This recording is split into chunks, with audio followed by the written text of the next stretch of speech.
Okay, Chad, so I just checked the schedule and I'm afraid Sarah's gonna be working until closing tonight. Wait, really? I could have sworn she told me she was off at 5 today. Unfortunately, there was a mix-up with the schedule. I think she just read it wrong. She tends to not look at things very clearly. Oh man, this sucks. The restaurant I got us reservations for is super hard to get into, and they're gonna charge me for canceling last minute. Well, if you want to avoid the cancellation fee, I get off work at 4. I could go with you. You? Yeah, just to help you avoid the fee. That's all right. It's only a $20 fee, so it's no big deal. Well, if you change your mind, you know how to find me. Talk to you later. See ya. Hey, Chad, sorry for the holdup. It's okay. No rush. By the way, I'm afraid I have some bad news. I know. Nadine already told me. She told me you're working late today. Did she tell you why? She said it was some sort of mix-up in the schedule. What? That's not what happened. She's making me stay late as punishment because I was 1 minute late getting to work today. We just had a conversation about it in the break room. Seriously? She's making you work late over that? Yeah, which means I can't go with you to dinner tonight. That's okay. We can reschedule. Yeah, except we've already rescheduled multiple times now because Nadine keeps making me work these crazy hours. I just don't get her. 1 minute she's doing favors for me, and the next she's punishing me. I don't get it. But anyways, let me go grab a cape real quick so I can get started cutting your hair. So, Nadine tells me you're closing with me tonight. Yeah. Well, weren't you supposed to go out to dinner with that little doctor friend of yours tonight? I was, but now it's postponed. Again, until we can get our schedules to line up. Or until Nadine stops making me work 7 days a week. So, do you, really like this Chad guy? Yeah? And you don't like anybody else, right? No? Who else would I like? I don't know. I was just curious. But if you really like this Chad guy, you should go on the date tonight. I can't. I have to work. Yeah, but Nadine is leaving early today, so how would she know if you stay until the end of your shift or not? Are you suggesting I skip work to go on a date? I mean, you said yourself you keep trying to go on a date with this guy and it keeps not working out, so why not? Because I'd probably get fired. Would you? I wouldn't tell, and so long as you doesn't tell, Nadine won't find out. You really wouldn't tell? No. Okay. How about I go on the date, but I come back right afterwards so that way I'm only gone a couple hours and that way it's less noticeable. That's fine with me. Okay. Thanks, Christy. No problem. Well, I better get back to Chad and I can tell him that the date is back on. Thanks for doing me this favor. It's doing us both a favor. You guys are just gonna have to ignore all of the Halloween decor in the background. I'm throwing a Halloween party this weekend, so there's a lot of Halloween stuff in my house. Man, this sucks. The reservation I got. Man, this sucks. Man, this sucks. Oh my god. Man, this sucks. The reservation I got us restaurant, not reservation. Restaurant. Man, this sucks. The restaurant. All I need is one good take, and I can't get one. Man, this sucks. The restaurant. Okay, Evan, are you ready to find out the gender of our baby? Sure am. Okay, let's do this. Gender of baby Peterson in 5, 4, 3, 2.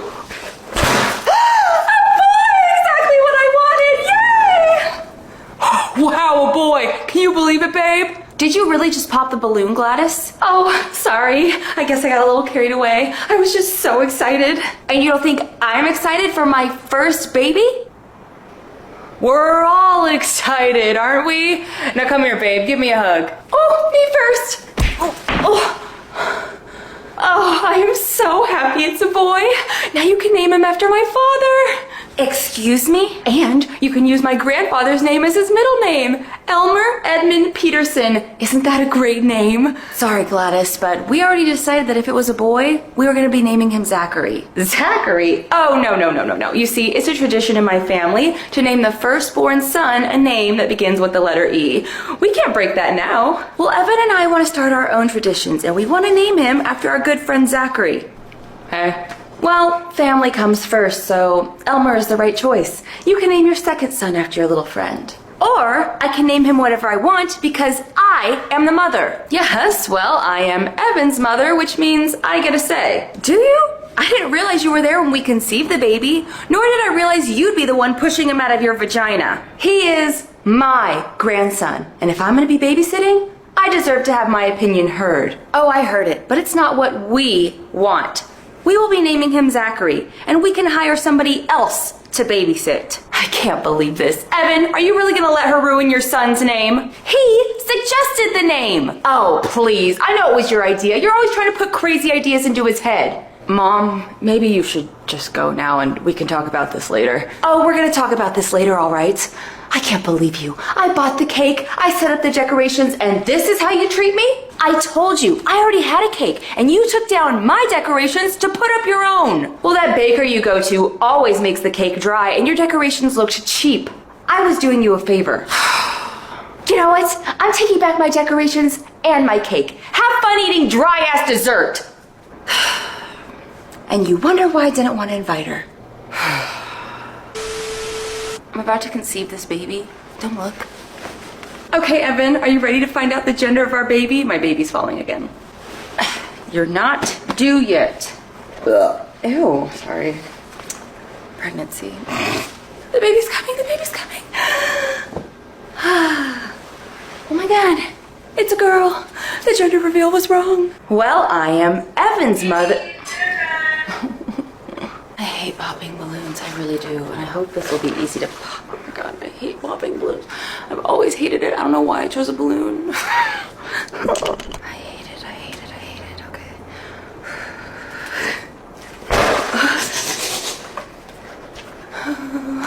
Okay. It didn't even pop. Okay. You gotta be kidding me. I have a thumbtack.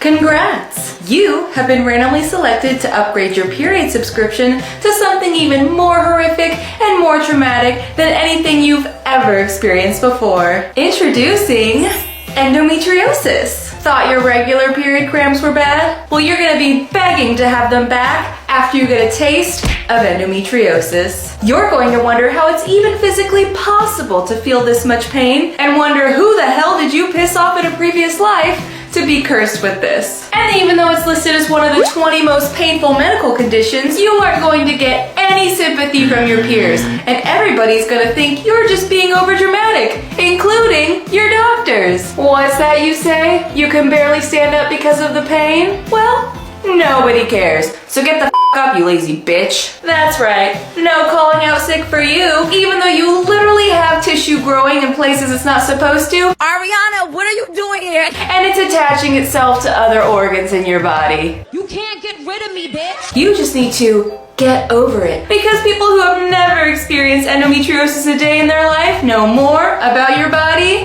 than you do. But it won't just be debilitating cramps that make you feel like you're gonna pass out that are gonna be your problem. You'll also get to experience pain during bowel movements.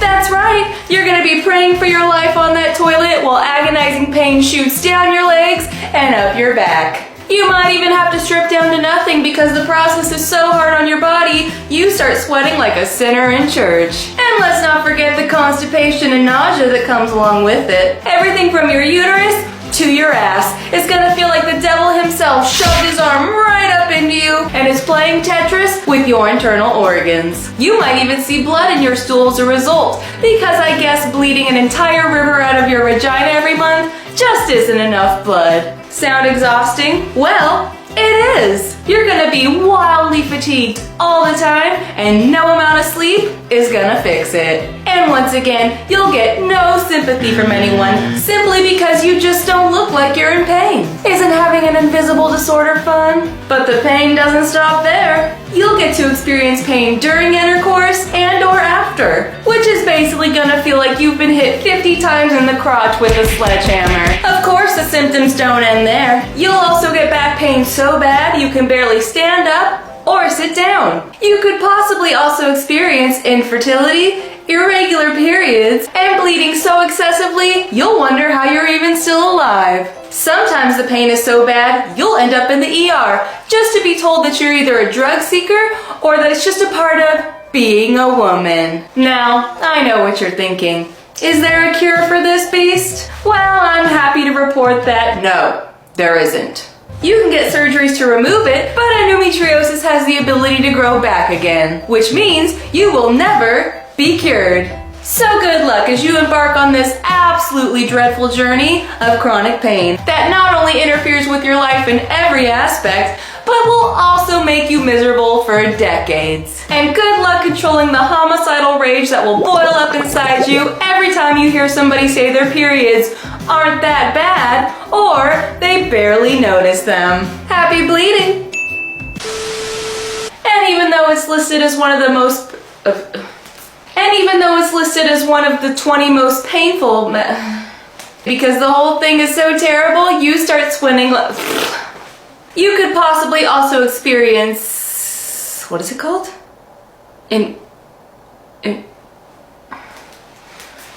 Infertility. I kept wanting to say infidelity.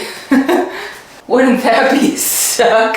You have endometriosis? Well, guess what? Infidelity.